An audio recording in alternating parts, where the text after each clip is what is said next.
Have you been watching Fake Doctors, Real Friends? No. Or listening to rather. There's like nothing I find myself like actually being able to routinely watch right now except Taskmaster and Yeah. Vitamus Maximus cruise ship tours. No, sorry, I misspoke. I meant have you been listening to? Because the Scrubs rewatch podcast. I know, but that's just like I've been listening to these guys obviously, and I'm watching Josh on Twitch and like some YouTube, but it's just no shows. Oh, and the Adventure Zone, but that's you know different. What? I kind of feel the same. I mean, I have been watching stuff. A lot of the stuff I've been watching has been like working on trivia, that kind of stuff. But Speakeasy Pub Quiz, twitter.com/Speakeasy Quiz. But I'm trying to find whatever opportunities I can to listen to the Scrubs podcast. The problem is like, so whenever, like, I'm so used to listening to podcasts like while driving, and I haven't been doing a lot of driving. So there's been none of that. And like the only time I've been like driving recently, there was a couple days ago, I went to like buy something off of OfferUp from somebody in a Target parking lot. And then, and I got groceries in that same trip. And then today I went to like go get gas and stuff. But today when I was doing it, I was also listening to this song over and over again. So it was like, all right, well, like I was like, oh, maybe I should listen to the Scrubs podcast. I'm like, no, I should probably listen to the song. Probably prepare for my show tonight. I don't know. I feel like you probably heard it enough to just talk off the cuff. Oh, I mean, I could, yeah. Like, there's certainly a large number of the songs in the Motion City repertoire that I could just like not have to listen and just sit down and be like, yes, I can talk about this coherently and competently, but I still like to like make sure I know what I'm talking about. Well, not know what I'm talking, like have a nice frame of reference for it. But yeah, no, it's a fun podcast. I like the show. The funny thing is so I Alex and I talk about it sometimes too, because he actually like has a day job right now, which he doesn't have to drive to. He does it from home, but like he has an excuse to sit around and like sort of listen to podcasts while he's doing mindless work. So he's up to date on it. I'm like 5 or 6 episodes back. Plus they do like 2 a week, which is wild. What else will they be doing right now? Yeah, they're not doing anything else right now, and they don't have to do anything themselves. They watch the episode, they take notes, and they sit down and talk, and then iHeartRadio edits it for them. So it's a lot. It's a good deal. Yeah. Yeah, so Alex and I talked a lot about how it's very clear that Zach Braff is an intelligent guy who has things to say. Say what you will about the movies he's written and directed, like maybe they're a little bit trite and whatever, but like he's written and directed movies. Modeling. Yeah. No, the modeling for sure, but like, I really enjoyed I can't even think of the name of it at the moment. Wish I Was Here? Yeah, I actually quite enjoyed it. I'm just saying like Garden State doesn't hold up 15 years later. Like I watched it last like 11 years ago, so I could believe that. Anyway, that's not the point. My point is that if you like listening to the podcast, I like Zach Braff. He clearly like sits, like takes his time, thinks like, oh, this is really interesting, this filmmaking thing, and tells good stories and like knows how to tell a story. He's a storyteller. And then Donald Faison is like your funny friend who's not actually funny. You know what I'm talking about? Like, he's just kind of loud and like makes jokes, and it's like, yes, Donald. Yes, that was very funny, Donald. I don't have friends like that. I don't. I probably be. I haven't listened to it. I don't have any context. I love Donald Faison though, so it's like I could very much see myself listening and busting up because that is. I'm very, very easy to push to make love. I like Donald Faison, but it's just one of those things where at some point he'll start talking over something and is like, no, that was a good point though that the other people were making. Donald, let that happen. I like Donald Faison, and like it's fine. You sort of get used to their rhythm and stuff like that. A lot of it is them telling the same stories over and over again. That's one of Alex's big complaints. We've talked about Alex was in the Navy, and when Alex was in the Navy, they couldn't get like Netflix or anything. So I don't remember if he owned all the Scrubs DVDs or somebody else owned all the Scrubs DVDs, but somebody owned all the Scrubs DVDs, and they just watched them through over and over again, including the director's comment, like the director and cast commentaries. Oh man. So he kind of knows all the stories already. And so now he like hears them in the podcast. He's like, okay, but like, I already knew this. You don't need to say it again and again and again. Like, you're just telling the same stories over and over again that I already know. So, but like, I think that'll start to wean off as they do more podcasts. And they've only done 19 episodes so far, almost as many as we've done. In fact, this might be coming out the same day as their 20th episode. Our 20th episode and their 20th episode might come out the same day. It's a good show though. I like the podcast. But they have had so like they've had some of the cast members and stuff on, and they've had Bill Lawrence. I think the Bill Lawrence episodes are always the best ones because he's the creator of the show and he has he has a lot of insight. And then the John C. McGinley ones. The John C. McGinley ones are really, really good because also John C. McGinley like doesn't like partially John C. McGinley doesn't take shit. He's just like, no, I'm going to talk about this now. And partially it's like, you know, Donald and Zach clearly respect him. So it's just like they're trying to be on their best behavior and not you know, veer off as badly as they normally do. But he keeps them on topic a little better too, which is nice. It's weird when shows move networks.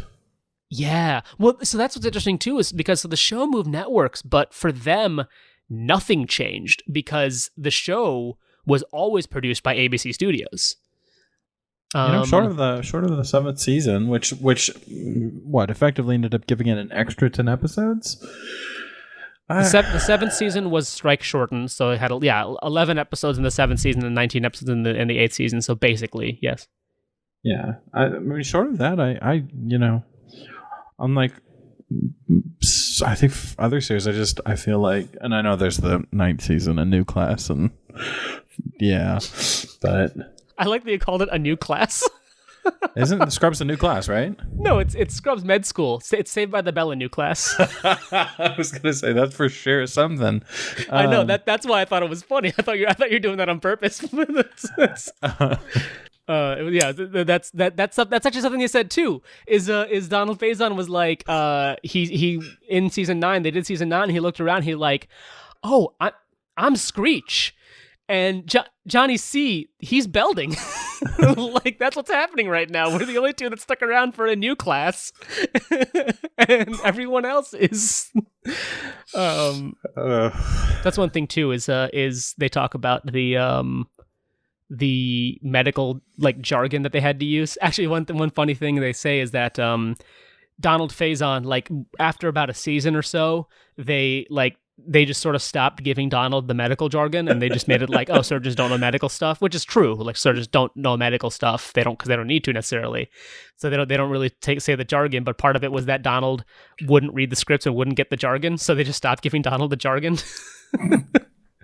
But that is one thing that John C. McGinley said, is that he still knows, like he to this day still knows Takotsubo cardiomyopathy. That's his number one thing that he remembers, that Takotsubo cardiomyopathy is broken heart syndrome. I'll start this broken heart, I'll fix it up so it will work again, better than before.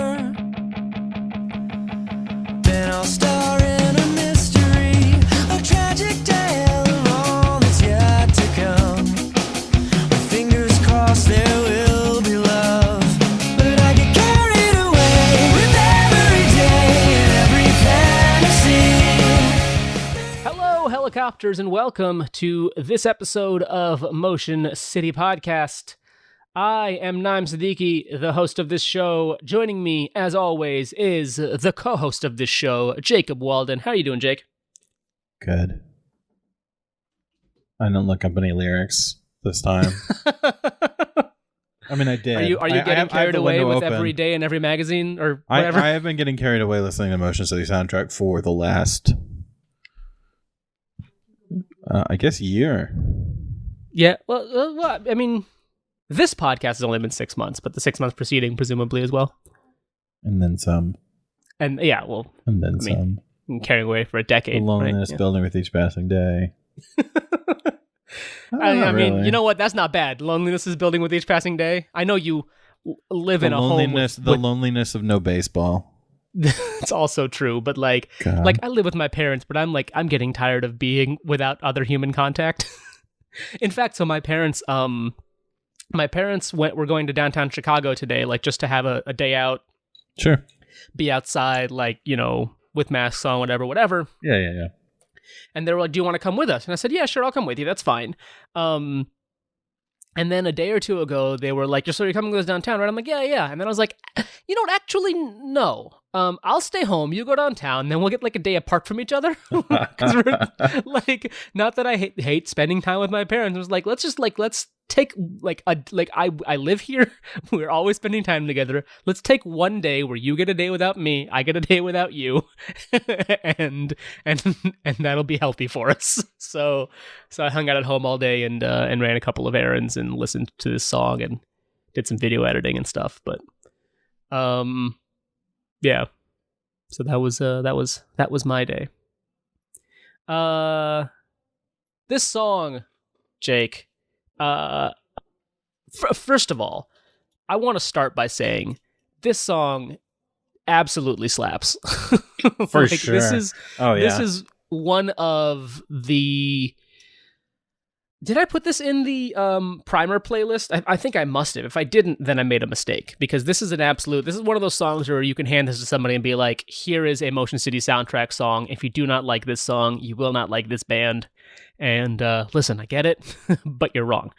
It wasn't. I didn't put it in my primer playlist. I put "Can't Finish What You Started" in there. I have "Can't Finish What You Started" and I have "Broken Heart" in the one I put together. Yeah, I should have "Broken Heart." I'm putting it in there right now. At this point, with how much I've been listening, even if it kills me, I could just see myself handing someone the album. I mean, if that's what we want to, like, yeah, I think that's fine too. I think you just hand someone this record. You're like, this is, it's so good. It's the energy. It's the energy. I guess it must be that it is so much more like pop than "Commit This to Memory," because it's just that energy, short of the conversation, which precedes this, and even the conversation is really great. I have 6 songs. I have 6 songs from "Commit This to Memory" on here. That might be too many. But that's also, it's Attracted to It, Everything Is All Right, and then "Time Turned Fragile to Better Open the Door." Maybe "Time Turned Fragile" can go into "Broken Heart." That's fine. Here's what I think, just real quick.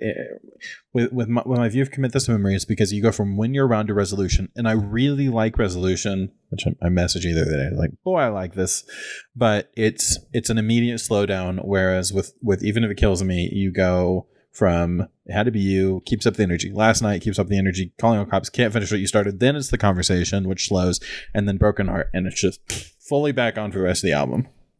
I mean, "Hello Helicopter" is a little bit, but a conversation, by the way, also, if you're talking about the album, like the record, conversation ends side A and "Broken Heart" starts side B, which is a good way to sort of break that up as well, because conversation is a nice sort of smooth ending. Even if it kills me, the song itself is a song that like is a more upbeat closer. Which they do sometimes, like "A-OK" is also an upbeat closer, but "Hold Me Down" is not, and "The Weekends" is not, and what's the one on Panic Stations? "Days Will Run Away." "Days Will Run Away." "Days Will Run Away" is not either. Not to say that they're bad; they're good songs, but "Even If It Kills Me" is one that is a little bit more "Days upbeat. Will Run Away" is so good and great. Also, pretty damn sad. Or just yeah. Every Motion City closer is great. Every Motion City opener is great. Every Motion City song is great. But yeah, I don't know. I do like. I think, yes, if we're talking about "Even If It Kills Me" as a record, I agree. I was listening to this album today and a couple times over the last week. It's definitely an album that is like, yeah, I mean, it is so much poppier. And you echoed my own words to me a couple days ago, that like, it's insane that they didn't break out as a massive band after this album. Like, the fact of the matter is, I mean, I guess it's not a fact. We can't say it's a fact, but my belief, and you also hold this belief, especially since I've said it to you a few times, and now you've listened. And it's because you pointed it out. Is that this, like, if this album had been on a major record label as opposed to Epitaph, if Sony had listened to Commit This to Memory and said we want to sign this band, or if Warner Brothers listened to Commit This to Memory and said we want to sign this band, or Universal or whatever, then if this record had been the exact same and been the first album on a major record label, they would be Panic big, or Fall Out Boy big, or Paramore big. Like, maybe not as big as those bands, but like in that tier, in the Newfound Glory or that kind of tier of band, where like Sum 41, where like everybody knows those bands, whereas Motion City is like, oh, I might have heard of them. It would be one of those pop punk acts that everybody would know. Just because like this album, there's so many absolute pop hits in this album, like absolute radio play hits on this record. Fell in Love Without You is a radio play hit. This Is For Real is a radio play hit. Can't Finish What You Started can be a radio play hit. Listing every song on the album. It had to be you. I mean, pretty much every, like, maybe not Last Night, maybe not Calling All Cops, maybe not The Conversation, not Hello Helicopter. Calling All Cops is weird subject matter, but I feel like the song composition of that is so good. The melody or whatever, the accompanying instrumentals in that are so good. But yeah, Broken Heart. It's that thing. This is one of the things I've also mentioned to you, which is like, because other songs you've heard them on the radio, there's a different energy, or there's a different mental association. Like, oh, I heard this song on the radio, so like that. Yeah. Like unrealizingly has a lot more impact on maybe how you think of a song. Yeah, I just think like so many songs on this album could be like big radio hits if they had a bigger studio machine behind them than Epitaph. And I don't know if that's what they wanted. I mean, clearly they joined Columbia after this record, so maybe it is what they wanted and it's just not what they got. But I think this record, without, I mean, assuming that, whatever studio interference would be the same as it was otherwise, which to be fair, I mean, this album we've talked about has 3 different producers on it. The team of Adam Schlesinger and Eli Janney, and then Rick Ocasek on the other half. And then who did this one? B1 this was a Rick Ocasek track. And those are both like record producing teams that are well known, right? Fountains of Wayne was a well known enough band at the time, and Rick Ocasek obviously of the Cars. Like they were teams that is the kind of thing that a producing, like that a record company would be like, we want this, which also makes sense because Mark Hoppus came back for My Dinosaur Life. I mean, I am thoroughly convinced, and I clearly have thoroughly convinced you that under a big major record label, this would have been a huge album. This would have been the breakout album. But instead, it was just a really, really good album, which is, I mean, fine. It's fine. I wish this band had more success, but I'm glad we got what we got. And, hopefully we get more. Who knows? But let's talk about the song. Let's talk about Broken Heart. Let's talk about the music video first. Because It is very weird. By the way, I just want to point out, maybe you'll include this somewhere. So the YouTube version of it was, to my knowledge, the lowest quality video of any Motion City music video. Maybe it had to be you is also comparable, but I found a version on Vimeo, which was uploaded by Jesse Kane's company, Dead Horse Films, and it's still not great, but it is a better resolution than the YouTube upload. Yeah, it's like 272p, but like it's still a little bit crisper. Yeah. I think everything, like, because the Everything Is All Right one is not great either, but it's okay. This Is For Real is fine. The My Favorite Accident one is really bad. Actually, this one looks like it's on a postage stamp.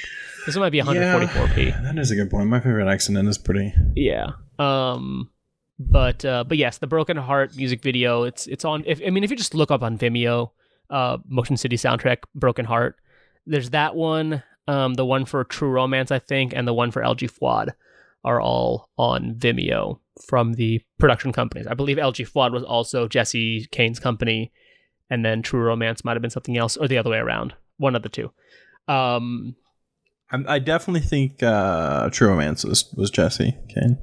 Okay, then LG Fuad must have been somebody else. But it is also like higher quality than the bootleg YouTube. There's a bootleg YouTube one that is like it's 480p, but it's also like it's a 16:9 video stretched to 4:3. So yeah, I just found it on their Vimeo page, the True Romance. There was some time like a few weeks ago. I was reading a little bit about like Jesse Kane's portfolio. Yeah, and that was prompted by the True Romance video. Yeah, the one on the LG Fuad one is Committee Films, and it's purportedly 720p according to Vimeo, but it doesn't really look 720p. But it's at least 480. Like it's fine. It's perfectly watchable. Is it better than the YouTube version? Well, the YouTube one is like I said, it's 16:9 stretched to 4:3. So yes, just by virtue of actually being letterboxed, it is better. But anyway, let's talk about Broken Heart. So the music video for Broken Heart is strange. So this I guess this is the story of it. At the very beginning, somebody gets dumped by a girl, and he pulls his heart out of his body and throws it on the ground. And then you literally just follow the heart. It's just a whole music video that follows a dude who looks like Michael Swaim from Crack.com, in a heart costume. I asked you at the beginning before the recording if you remember Crack.com, and you kind of did. But let me find a picture. I remember just fine. Just I definitely never watched any, or I certainly can't remember watching any videos. Yeah. Let me find a quick picture of Swaim for you. But he doesn't look exactly like Swaim, but he looks enough like Michael Swaim that I'm like, man, that's weird. Oh, I could think that's a pretty. What year is this picture from? This picture's from like 2011 or so. Swaim now has like a beard and he's older. But around 2011 or so, he looks a lot like 2011 Michael Swaim. There's a resemblance between these two guys. There's a resemblance. It's not exactly, of course, but it's just one of those things that like every time I see this music video, I'm like, this guy looks like Swaim.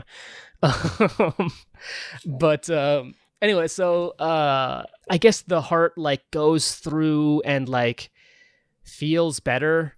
No, it doesn't feel better. Like goes and gets drunk and like tries to make his life better, and then like doesn't, and then tries to commit suicide by running his engine in a closed garage, which is very weird. It is very, very strange. He goes through a lot of work to improve himself. Yeah, but no, he tries it, and then he decides that it's not enough, and he's not happy, and he tries to kill himself. He eats well by carbon monoxide poisoning.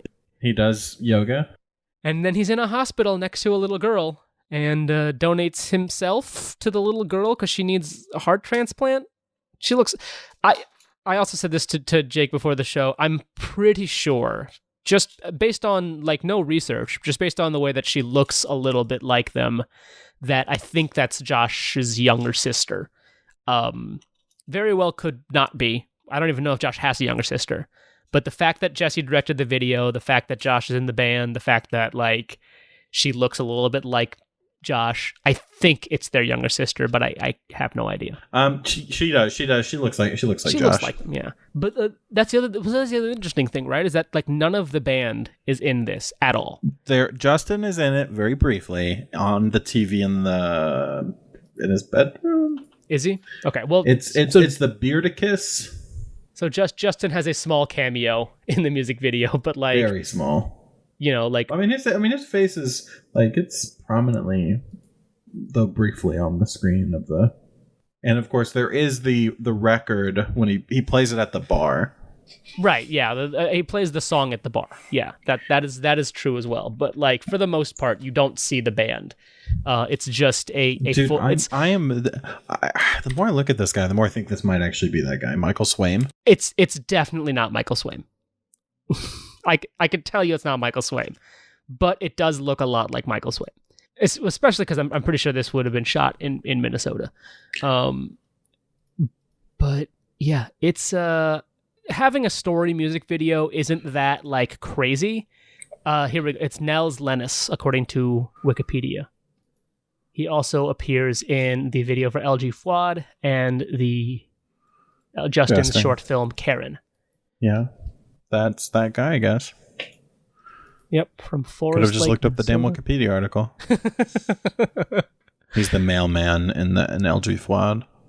It's just very, very odd. Is all. It's an odd story. Like story music videos is one thing, but it's a very odd story. It feels appropriate. That's how I. That's it. Certainly odd, but I mean, appropriate for the band. I guess. What's your holdup? I don't know. It's just if you were gonna make a music video about the song, what would you have it be? it would probably be a lot more straightforward of at least following the guy who gets dumped, as opposed to the actual heart. Like at some point the heart dreams about being back in the body. I don't know, or like if the whole like. Especially with the heart transplant at the end, like the whole thing is the heart transplant. Just have the exact same thing, but with the guy doing the thing that the guy does, and then the heart transplant happens. Like instead of the heart doing it, it's surreal. Yeah, I guess if the guy takes his heart out and then discards it, and then I get it. No, I get it. I understand it. I don't know. I don't hate it or anything. It's just odd. It's making you think. It's giving you questions. You don't have as many questions about the "This Is For Real" music video. Sure. Or the "Her Words Destroyed My Planet" music video. We had plenty of questions about the Her Words Destroyed My Planet video, actually. Yeah, but that was questions about this one too. I don't think it was nearly as weird, even though it was pretty weird.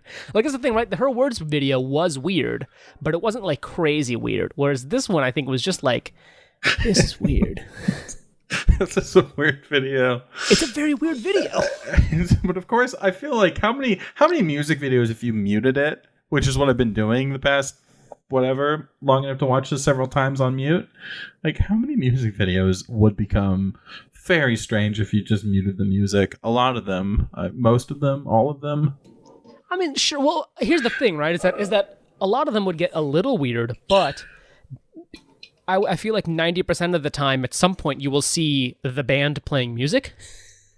Like, it's very uncommon to see a music video where at no point does the band play music. Like, either they play music or somebody's singing, like, I think it's the LG Fuad video, right? Where Justin is singing and then other people are singing. But even still, like, there's some... I wouldn't describe that one as weird. I was just thinking about that if you were just watching it. But the continuation of it makes it seem interesting. And, like, some of the, like, the single shot takes. Right. I think it's very... Her Words Destroy My Planet doesn't have any instrument playing. No, but the band sings. And Disappear. Disappear is weird. Yeah, I'm not a big fan of the Disappear video. I'm not a big fan of Disappear as a song, as I said last episode. Is a weird actually. video. Disappear is a weird video. Yeah, I'm not a huge fan of that. When we get to that episode, I'll say the same shit, man. I'm not a big fan of that video. But I feel like it's a lot less weird than this one. Like, this one is surreal. That one is just a little odd. The one with the like shifty face demon is just a little odd. Yeah. Mm-hmm. Compared to Broken Heart, yeah, absolutely. So let's talk about the song itself. We talked about the music video. Let's talk about the song itself. Man, this is such a great song. I have no problems with the song. Let me be very clear about that. That's the other thing, right? Like, if this was on a record label, first of all, they'd have a bigger budget than whatever they had for this, which was, apparently Jesse and like Nell's, I forgot his last name, but like seems to be a friend of the band, you know, and what I'm guessing is Jesse and Josh's younger sister, you know, like it doesn't really seem like there's a whole lot of budget going into this music video, which is cool. Like there's no problem with that. But this is the kind of song where if it had like a legitimate music video, I think this music video could have gotten traction if it had been a more standard music video for a song that's, you know, really, really good. And especially because, so I cannot find this online anywhere anymore, but at some point, I swear to God, I have heard a version of this song where instead of "I'll fuck it up so it'll never beat again," he says, "I'll mess it up so it'll never beat again." I want to say, like, I've heard that, but here's the thing. I've for sure heard you singing it, yeah. Like, and like actually like sending me a clip of you singing a lot Correct. Of that. And also you just mentioning that you've heard it that way. Yeah. Because as you know, I do not enjoy... Well, no, so I mean, that's the thing, right? Is that we agree Justin is very, very good at cursing. Like, yes. Which is a talent. Like, he knows where to drop a curse word. He knows how to drop a curse word, and he does it really, really well, which is great. And I don't like it nearly as much with that version, but that's the only curse word in this whole song, and without it, you can get legitimate radio play. Right.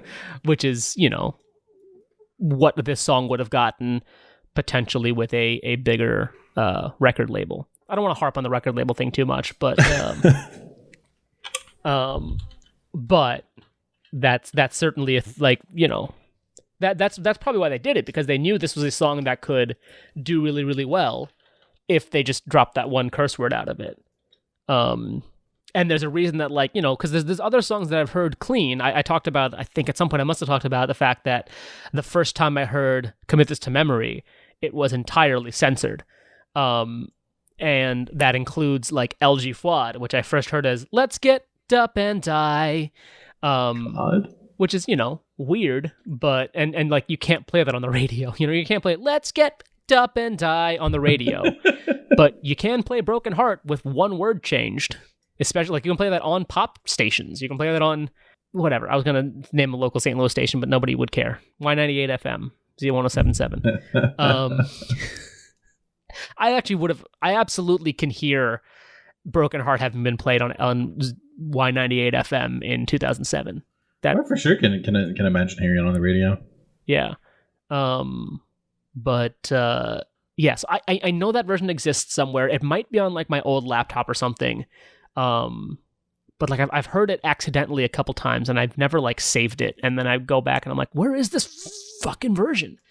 But it's really, I really love the bridge and solo of the song, and I really love, like, you know, that bridge and solo ends and everything drops out except for, I think, maybe the hi-hat and the bass, right? It's just sort of the bass going boom, boom, boom, boom, while Justin sings the "I'll destroy this useless heart, I'll fuck it up so it'll never beat again." Like, everything drops out except for Justin and the bass and maybe the hi-hat.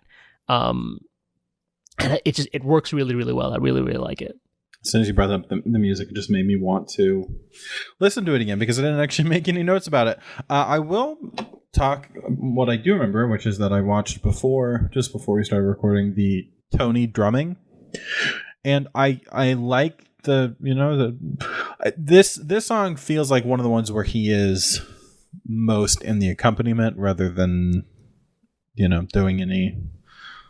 There's like a spot here and there of him adding what maybe you call flourish. But aside from that, you know, thinking about watching him actually drumming, it's just. Yeah. No, I definitely agree. It's definitely like him, I don't know, as part of the ensemble, but a great part of the ensemble, an important part of the ensemble. In fact, so in my pub quiz, my online pub quiz, Thursdays at 9:30 Eastern, twitch.tv/speakeasypubquiz, youtube.com/sjkuhan. In my pub quiz last week, we did a sort of Beatles themed. Each round was named after a Beatles song. And so we played a lot of Beatles music as our backing music, but you can't play Beatles music on your YouTube videos. You will get a copyright strike and your video will get taken down. So instead of playing Beatles music, we played Beatles music covers, including the Motion City cover of Here Comes the Sun off of Minnesota Beatle Project, which we will talk about eventually, which is a cover that I'm not a huge fan of. I think I might have mentioned that before, but I'm not a huge fan of it because it's too much like the original, which is fine for what we were doing that night because we couldn't play the originals. That's the one case in which I'm like, all right, cool, this works. We can't play the original. Here's a cover that sounds just like somebody else's version of the original. But somebody specifically pointed out, like, the drumming in this is really good. And I'm like, yep, it's Tony Thaxton, pop punk's unsung best drummer. Just waiting. Someone better talk about this drumming soon. Like they just heard. I mean, I think they were also trying to talk shit on Ringo because Ringo's the best, and I will defend Ringo to the day I die. But they also specifically did notice Tony's drumming. He's so good. Let's talk about the lyrics. Super straightforward, right? Well, I feel like yes and no because I'm getting thrown up by the music video where he throws the heart. No, I mean I agree, yes and no, right? So there's the very straightforward story of getting dumped, broken heart, getting rid of it, whatever. But there's very much like the hiding the pain, but it's the very much the Justin voice of breaking, like having a broken heart and trying to move past it, right? Like most people are like, all right, well, you're sad for a while and then you just sort of you try to move on, whatever, right? And that's what happens in this too, right? Like I'm sad for a while, I try to move on, just have to I'll never get used to it, I just have to live with it, right? Cool. Totally makes sense. But there's also like I feel like there's specifically the second verse, I'll devise the best disguise, a brand new look and take it by surprise, and never guess what's not inside. I'll express myself with these, with confidence and character complete, with fingers crossed they'll talk to me. But I get carried away with every page in every magazine. The cheaper the thrill, the deeper I fill my head with blasphemy. So for me, that one is I mean, it's pretty, kind of clearly, right, going out, like trying to go out and fill the hole in your heart with a new person. Trying to find somebody, or either that or just going out with your friends and same thing, trying to be like, you don't know my heart's been ripped out of me because I'm still going to be me, I'm still going to be joking around or whatever, a brand new look, right? Like I'm going to change everything about me, I'm going to joke around, I'm going to grow a beard or shave my beard, or I'm going to grow my hair out or shave my head or whatever, a brand new look and take them by surprise. But the big thing is like I get carried away with every page in every magazine. The cheaper the thrill, the deeper I fill my head with blasphemy. For me, that is like, it's the anxiety of trying to form a new relationship, and what you end up doing is just like spilling everything out there, and then sort of turning people off as like, oh, this guy doesn't shut up about whatever he's talking about. If that makes sense, you know what I'm talking about? You know how like I just talked a bunch? I understand. It's kind of like that. Getting carried away with every page of a magazine. I enjoy listening.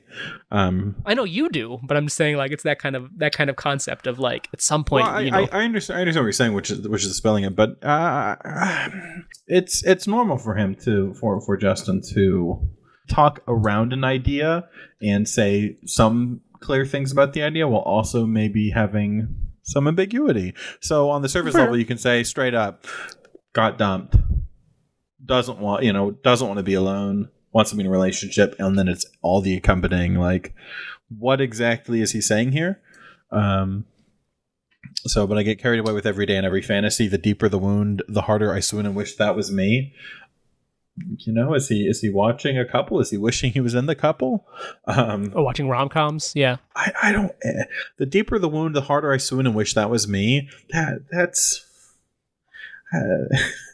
Is he fantasizing about having like this terrible like? Is he fantasizing about the breakup? Is he fantasizing about the?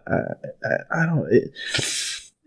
It's like, have you seen that some of those pictures lately where it's like it's a manipulated photo so that it's a picture of a bunch of things that look like things but nothing resolves in your mind? I feel like That sounds right, yeah. But I'm not sure. It'll be like a picture, and it's like how frustrating it is that you can't actually recognize anything in this picture. Maybe I'm not saying that this is quite so ambiguous or nonsensical, but it's and especially the next one that the loneliness building with each passing day, but I'm getting used to it. Very, very straightforward. I'll devise the best disguise, a brand new look, and take them by surprise. Very straightforward.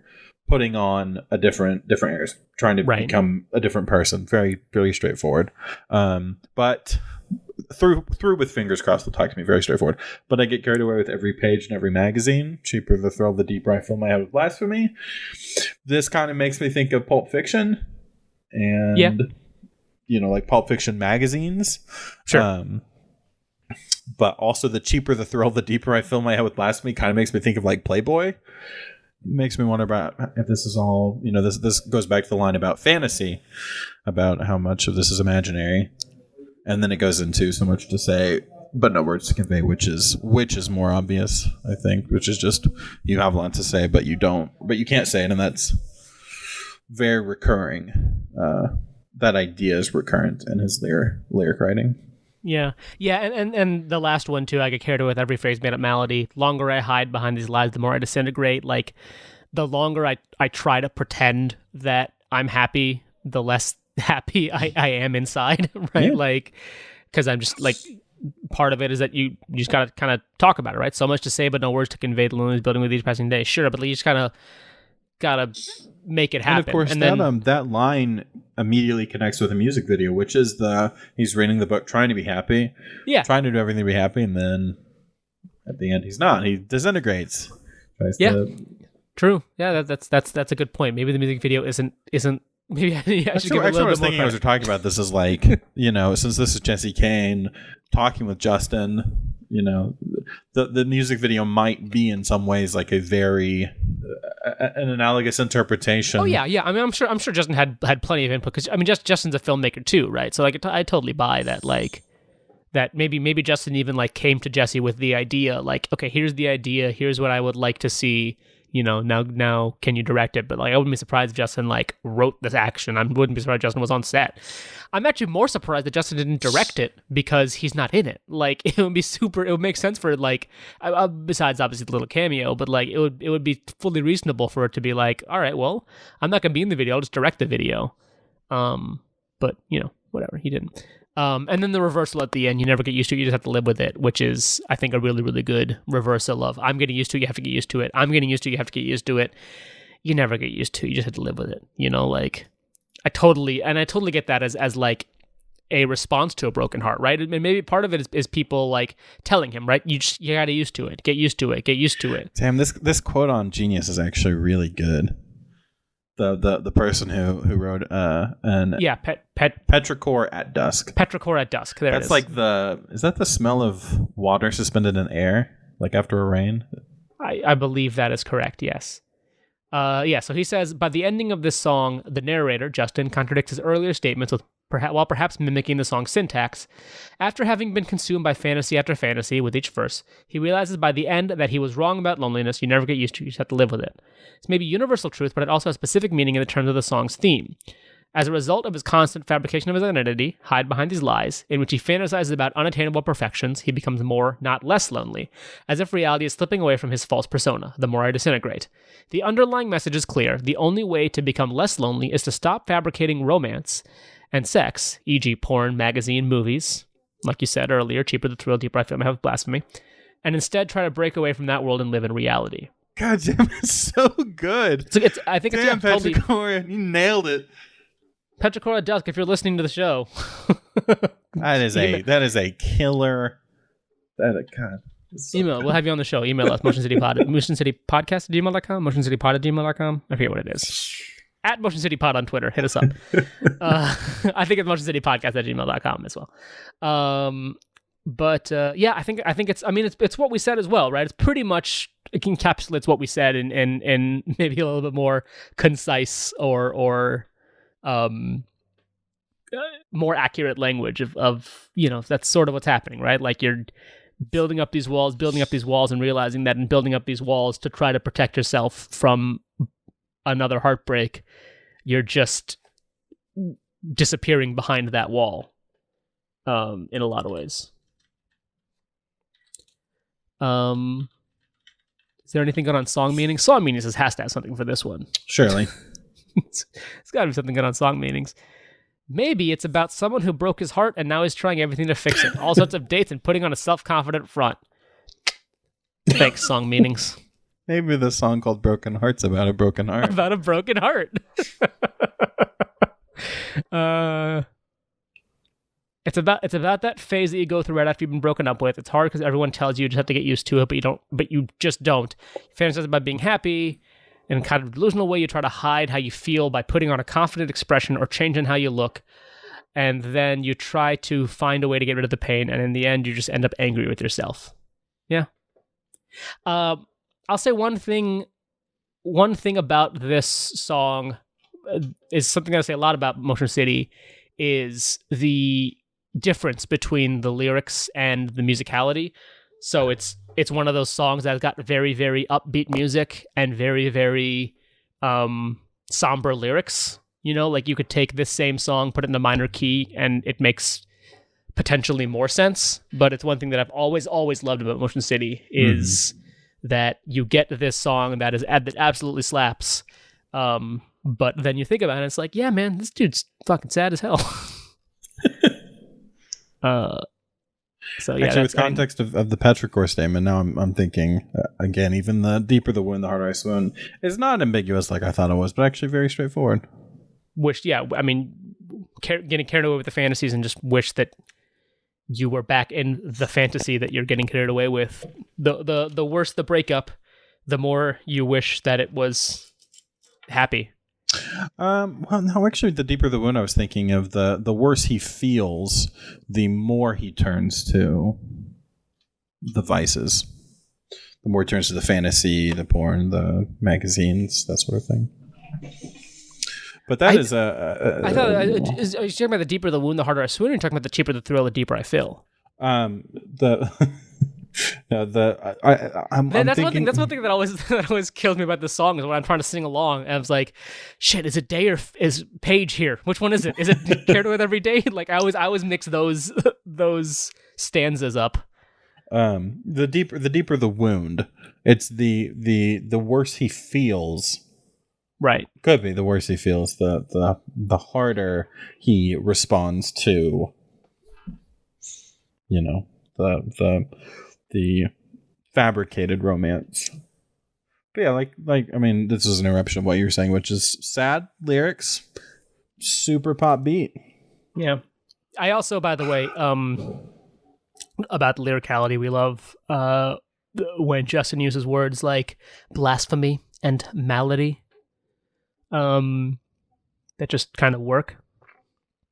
Especially because, like, so they don't rhyme with anything but the other, like, parts of the verse, right? Like, no, I guess every fantasy, wish that was me, rhymes. And, magazine and blasphemy kind of rhyme. Yeah, and they have the same syllables. Yeah, but the last one, I get carried away with every phrase and made it malady. The longer I hide behind this lies, the more I disintegrate. That doesn't even rhyme. Disintegrate. Yeah, it kind of sort of like has the same feeling, but doesn't like actually rhyme. And I don't think it would needed to in the other. You get the more I ones disintegrate, either. so much to say, but no words to convey. Lonely spelling with each passing day. No, I absolutely agree. Which is, you know, him using words where he wants to. Yeah. And like doing rhymes based off of syllables or making your flow based off of syllables, like that is a skill, and the way he does it is a skill. Some hip hop shit right there.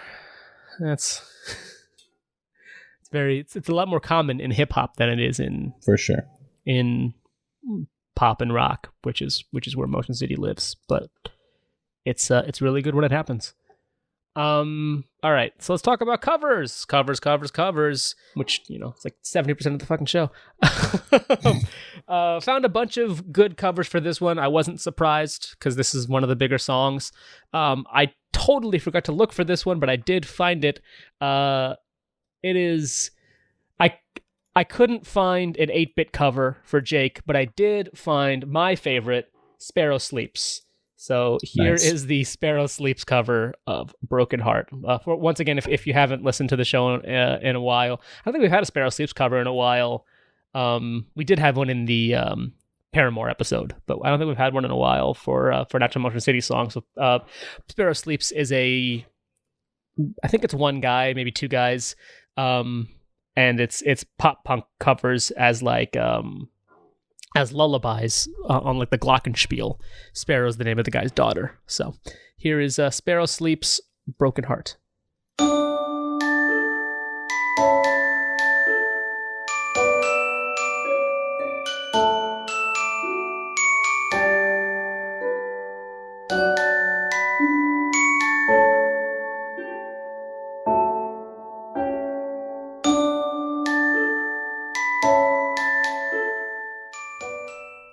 So, I mean, it's sort of classic Sparrow Sleeps there. Yeah, you get the glockenspiel, you get the nice sort of quiet, reserved Sparrow Sleeps, put you to sleep. Mm-hmm. But heartily recommend Sparrow Sleeps as always. That is from the album, as I said before, Commit This to Memory. Which is great. It's a great pun, yep. This next one, the rest of them are all YouTube, actually. This next one is Austy Wasty on YouTube. This is the only video he's posted. It specifically says, started a new channel, eventually will transition old videos here. Older videos can be seen at his Tumblr or his Facebook. This is the only video he ever posted on YouTube in 2014, and it is a piano cover of Broken Heart.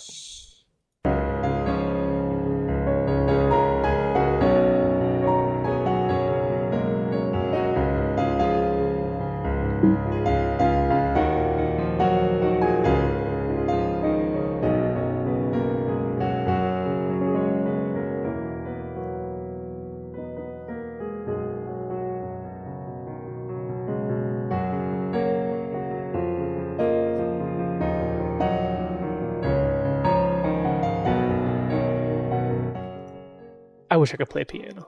The thing I feel impressed about right now is now that person's obviously done a very good job at translating it to piano, but also just that the song translates so well to piano. Yeah, absolutely. I felt like that would just right off the bat just play it as a on piano it'd be beautiful. Of course, I kind of imagine that would apply to all sorts of songs from the catalog. Yeah, absolutely. But it's definitely like one of those things of translating a song to piano takes its own effort. I don't know if this guy found something on someplace else or something. I don't think so, because it's not like I could find one. But it's I think it's really, really good. And for it to be that good, I wonder if they put it together themselves. I would bet so. Yeah. So this next one is another piano cover. This one actually sings, though. This one is I like it a lot. This guy's got like 3 keyboards. He's one of those, I don't know, 3 keyboard guys. Also, for some reason, the description on YouTube is he drinks a whiskey drink, he drinks a vodka drink, he drinks a lager drink, he drinks a cider drink, which are lyrics from Tub Thumping. Yep. And I don't know why, but this was posted 3 years ago, and his last post was about a year ago. So, and that was with guitar. But this is on the piano, so I assume he's in a band that I just don't know. But look, he's got an album too. This is Benjamin Cook on YouTube playing Broken Heart. There's so much to say, with no words to convey the loneliness building with each passing day. But I'm getting used to it. You have to get used to it.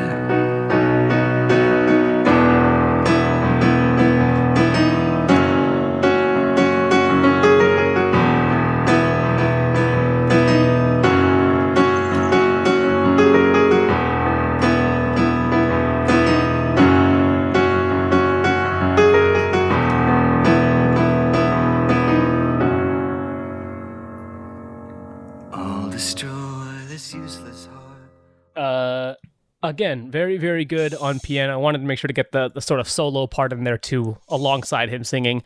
I think it's great. He's got an album on Bandcamp Just $5 on Bandcamp if you want to check out some of his original stuff. But Seems like a nice voice. Yeah. Yeah, solid voice and good piano. I liked it. I thought it was good. The album's called Neutral Mask. This next one is, I don't want to pronounce this wrong, but I'm going to. Die Kieli family. Kjell Sonksen is who posted this. I'm guessing, is that Swedish? I'm guessing Swedish. I don't know for sure, but this one is from 2016. This is, I assume it's a family band doing a cover of it. They're on a stage. The recording is not great, but it's pretty good. Hopefully you can get the...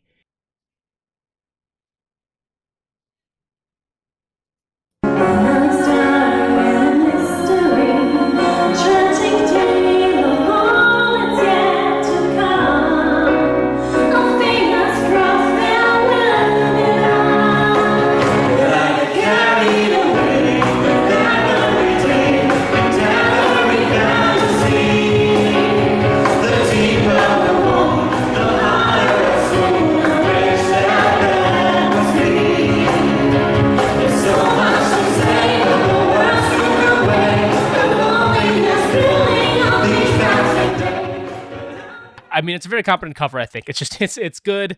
I like the blending of the female voice, I presume the sister, and the male voices. He plays, one of the guys is playing the cajon. I don't know if that's the dad playing bass. I'm not sure if there's a mom present or if there's 5 kids. I don't know. I don't even know if it's all the whole same family, but Kjell Sonksen still posts to YouTube, last video a month ago, so. Nice. But yeah, I liked this. I did too, but man, I tell you what, that just made me think of a church service. Singing that. That's the vibe I got from that. I mean, I guess in a very different way, right? Yeah, there was I watched the show The Sing Off on NBC back in the day, which was like, it was like The Voice or American Idol, but they were all a cappella bands. And there was one group that was like, it was like 7 brothers and sisters, and they were an a cappella band. And I was very much into it. Maybe it was 5. I don't know. It was a handful of, it was all brothers and sisters. And actually the negative that they had gotten from the judges, they got off pretty early. The big negative they got was that they all sounded too similar, which makes sense because they're siblings, but unfortunately, like, it's 8. Yeah, the Fannin family. That's what it was. Yeah, they got knocked out on the first episode. And I was like, look, you're all good, but you all sound too similar, and unfortunately, you can't fix that. You're siblings. But yeah, it reminds me of sort of that kind of thing. Moving right along, one more cover we have. Oh, we got a couple more covers. This one is from Caleb Hiles on YouTube. This is from 2012. He says, please read description, so I'm going to read it out loud here. I have always wanted to cover the song, ever since the moment I heard it. Beautiful melody, poignant lyrics, the song is dripping with emotion, and I only hope that I captured just a little of that. Sadly, Melodyne did a nice job of royally screwing up some parts. I don't know what Melodyne is. So please just overlook those areas. Anywho, big thanks to my friend Sean Norris for playing guitar parts so wonderfully and enduring the pain of learning the whole song, awkward chords and all. I assume Melodyne is the editing software that he used. Sounds like it, yeah.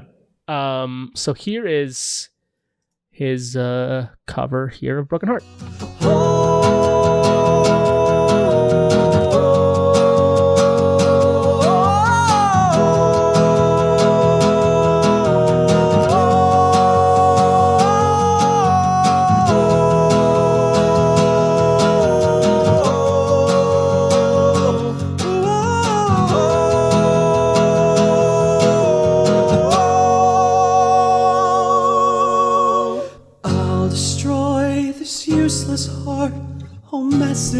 So it'll never beat again.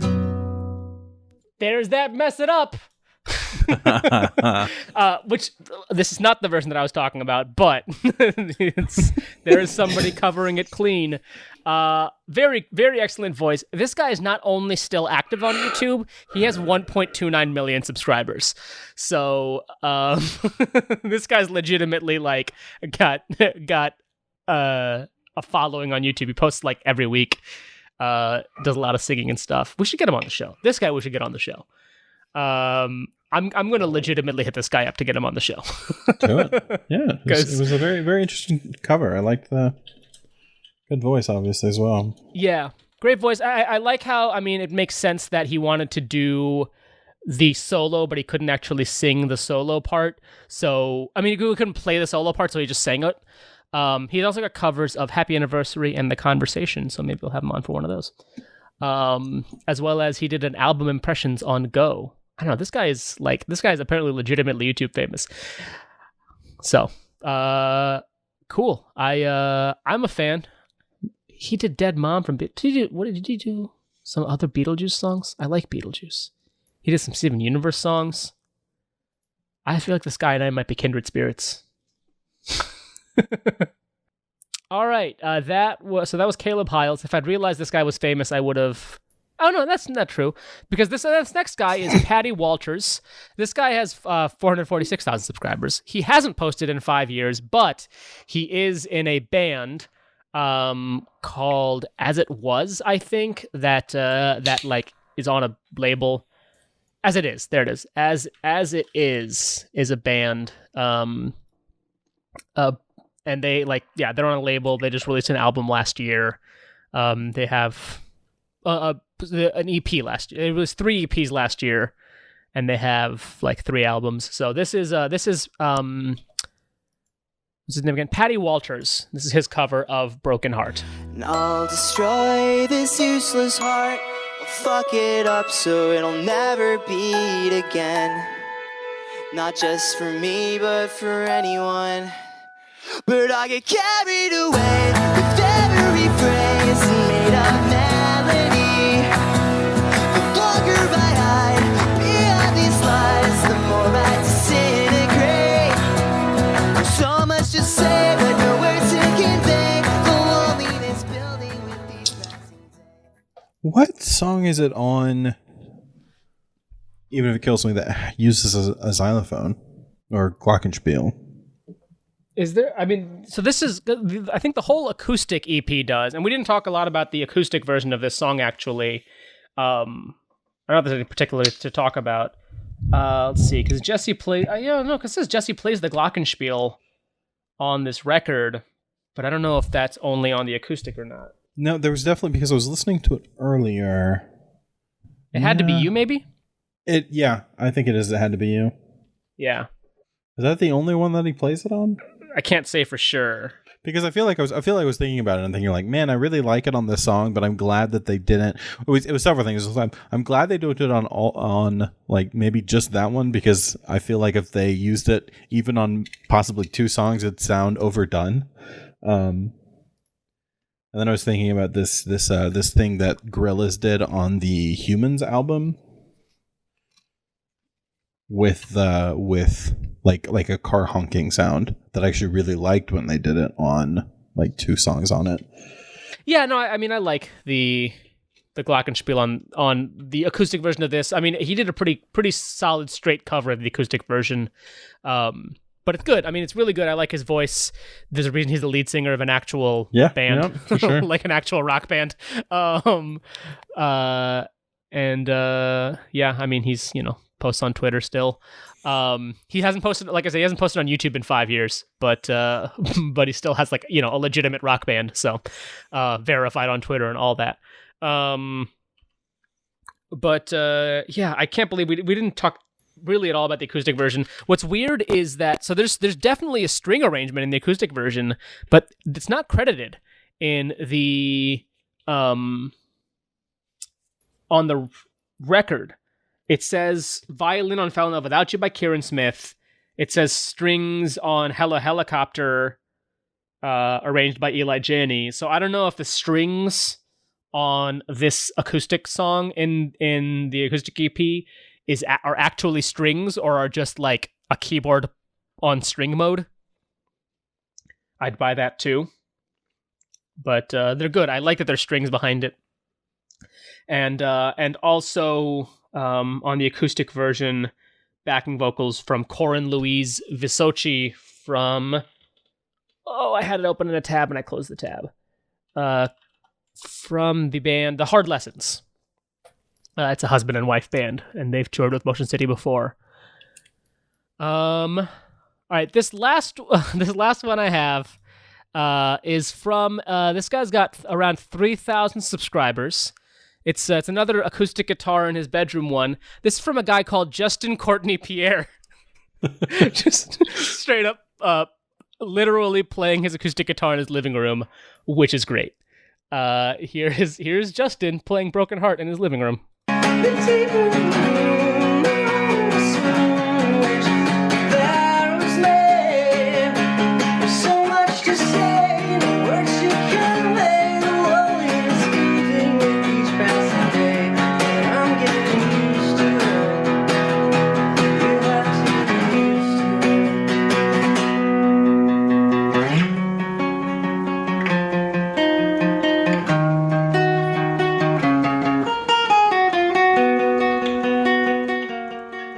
Yeah, that guy's pretty good. I think he could really go somewhere. This video has 11,000 views. Like it's unbelievable. The Patty Walters one has 45,000. The Caleb Hiles one has 26,000. And Justin's has, what did I say, 11,000 views, and Tony's I think has 1,600. I don't know.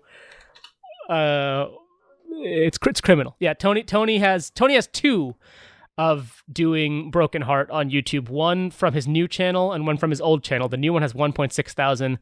The old one is just the intro and has 8.1 thousand. People need to watch the band doing shit on YouTube. The Tony Faxton 2 videos are great.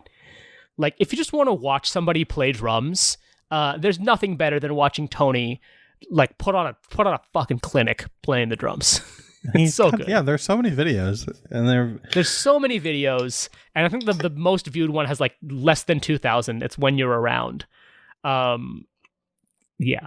Oh no, sorry, 2,500 for My Favorite Accident. I think that 2.6 thousand for Attractive Today.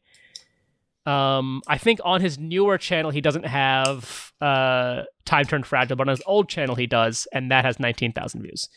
But it's just the outro section. Yeah. Watch those videos. But yes, nobody does Motion City like Motion City. I was gonna say the most damning part of this Justin video is that it's from 2012, and I can see his Xbox very clearly when he says he sold it to Jimmy down the street. So, I don't know. I don't know about it, Justin. I don't know if I can trust him.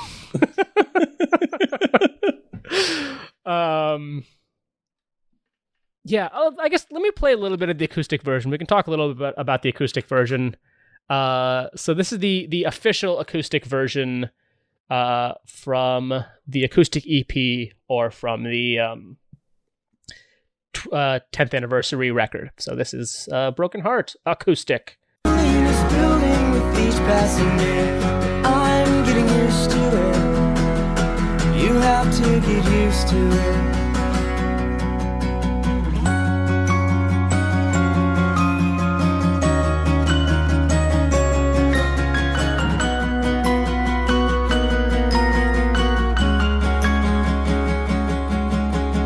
I'll devise the best disguise, a brand new look, and take them by surprise. They'll never guess what's not inside. So you can hear Corin Louise in the background there. Let me skip a little bit ahead to the solo section so we can hear the strings or the not strings. So that's going to be right here.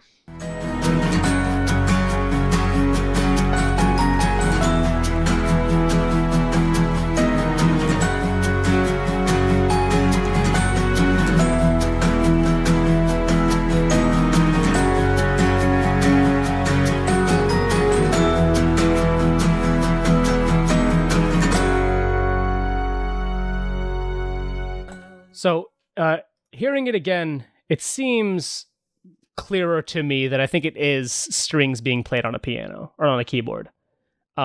Just from sort of the way that like the rise and fall happens, it sounds like a keyboard. But I do like that the sort of the strings and the glockenspiel, and I think there's even in a guitar, all playing that sort of same, what in the regular version is just an electric guitar, all playing that same melody, and sort of gives it a little bit more of that, like, I don't know, gives it some more oomph and gives it that sort of feel. I like it. I mean, I love this whole acoustic EP. I think it's all great. I would need to listen to it like not through Discord, so I think really pick up on whether it's, as you said, strings on keys. Yeah. But I'll take your word for it. But otherwise, do you have any other thoughts on the acoustic version before we move on to the end of the show? I appreciate the acoustic covers really, but it's so much slower than a song that I think of as a fast-paced one, yeah. Although, so that's one thing. We haven't talked about "Fell in Love Without You" yet, but "Fell in Love Without You" is like a full minute longer, almost, than the original version. And like the original version is absolutely, but they're almost two completely different songs in a lot of ways. Like the first season, the first version, the original version is like such as fast, like last night I fell in love without you, and then the acoustic version is just like a last night I fell in love without you. I was forcing my friends to listen to all of the songs again, and when it came time for Fell in Love Without You, because I started with Even If It Kills You, then I play through the album normally except for Fell in Love Without You, and then Fell in Love Without You was at the end, and it was the acoustic version, and it's such a significant departure from the... Yeah, it does have a very different feel, but I like it. I like the acoustic versions. I mean, it depends on what tone you want at the time, but in certain moments I like the acoustic versions. One interesting thing too is the acoustic EP is sequenced differently. So in the album, it's Fell in Love Without You, and then This Is For Real, then It Had to Be You, Last Night Calling All Cops, then Can't Finish What You Started, Conversation, then Broken Heart, then Hello Helicopter Where I Belong, then Point of Extinction. But on the acoustic, it's Fell in Love Without You, It Had to Be You, Broken Heart, then Can't Finish What You Started, then Point of Extinction. So to be clear, on the regular record, Can't Finish What You Started is track 8, Broken Heart is track 6, and Broken Heart is track 8. But on the acoustic, Broken Heart comes before Can't Finish What You Started, which to me indicates that it is a specific decision. It's a choice that they made to resequence the acoustic EP and not just be the same sequence as the record. So I do like that. I find it interesting that they decided. I don't know why they decided, and it's a 5-song EP, so it's a little bit different anyway, but I do like that they made the decision to, okay, we might like to sequence it differently, and they changed the sequencing. And I like the way that in the regular record, it flows from the conversation and then flows into Hello Helicopter. I like that. But I do like on the acoustic EP that when it ends, you get to Can't Finish What You Started. It's after It Had to Be You, before Can't Finish What You Started. That's good as well. All right. If that is it, any final thoughts, Jake? None thoughts. There it is. That's what I needed. So we're going to move on then to the end of the show. Thank you for listening to this episode of Motion City Podcast. If you want to follow us on Twitter, we are at Motion City Pod, motioncitypodcast@gmail.com, Motion City Pod on Instagram. You can find us individually on Twitter. I'm at Kuhan. Jake is at The Boredom Line, because his favorite song is Perfect Teeth. That's just a fact. You can find the band at Motion City Music. Tony is at Tony Thaxton. Does he have a vanity YouTube URL? If he doesn't have a vanity YouTube URL, he should. I think it is YouTube. Yeah, youtube.com/Tony Thaxton. Great. Go to youtube.com/Tony Thaxton and listen to all of his drum, not covers, but his drum playing of himself. He does also have bizarre albums. Yeah, also listen to Bizarre Albums. Check out Bizarre Albums. That is not on his YouTube. I think it's probably Bizarre Albums does not have his own YouTube page. Does he have YouTube? I think I just listened to it on whatever site he points it to. Bizarre Albums there was a live episode that he did, and that's on YouTube, but otherwise it is going to be on wherever Bizarre Albums is found. Wherever fine podcasts are found, you can find Bizarre Albums. Wherever you're listening to this, I'm sure you can find Bizarre Albums, or you can find it at bizarrealbums.com. Justin is JCPMCS on Twitter. He is Justin Courtney Pierre on YouTube. And who else? Everyone else is mostly on Instagram. Claudio is at AT Claudio Rivera. Josh is twitch.tv/itschudy. You can follow him on Twitter, but all you're going to see on Twitter is Josh telling you to watch him on twitch.tv/itschudy. So might as well just follow him on Twitch. And Jesse is Jesse Mac J on Instagram. And I think Matt is Matthew S. Taylor on Instagram. So that's it. That's all the band. That's all of us. That's all of the things. That's it for the show. So thank you for listening. Thank you for liking the show. Oh, you can patreon.com/MotorCityPod if you want to. Nobody has yet, and I don't blame you. But if you want to, patreon.com/MotorCityPod. All right, that does it for this episode of Motor City Podcast. We'll be back next week, but until then, you just have to live with it. But I get carried away with every phrase and made up melody. The longer I hide behind these lies, the more I disintegrate. So much to